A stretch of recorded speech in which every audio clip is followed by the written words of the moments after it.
your reflections in coming back here 50 years later?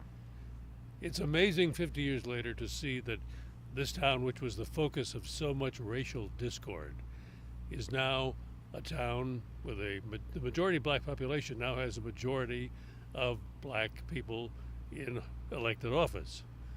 But some of the other problems still persist. It's still really poor. When people come here, and let me just ask you about what you thought of this place 50 years ago. It was a small county seat in the rural part of Alabama that resisted change with every fiber of its being.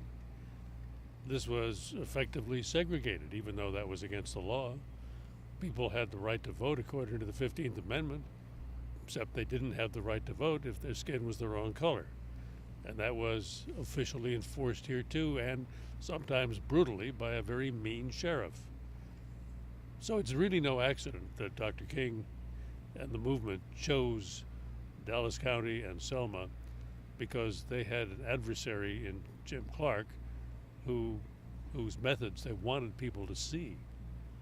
It helped them eventually get what is now the Voting Rights Act. The nation got a chance to see the segregation in the coverage from 50 years ago, and people responded. And now, when they come here and they see the type of poverty that exists here, when you talk to President Obama, is that one of the things that you will discuss?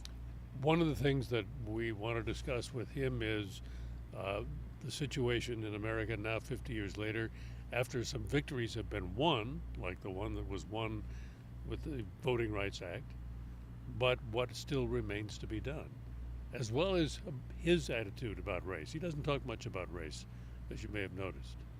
So we'll see what he has to say. And he gets lots of criticism on it. This will be my last question because I know you got to go do your live shot. But for journalists telling stories like the story of Selma, we had an opportunity to go to Ferguson when it was erupting at that time. For journalists who are telling stories on the picture of what America is, what's your advice to them? Stick close to the facts, because it's very easy to get caught up in the emotions that surround you when you're in a story like the one at Ferguson, I'm thinking of now, for example, or here 50 years ago, because it was very polarized.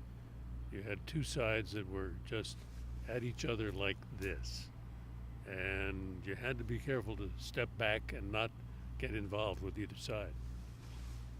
Anything you want to add? No, I don't think so. It's a pleasure to be back here, though, and nice talking to you.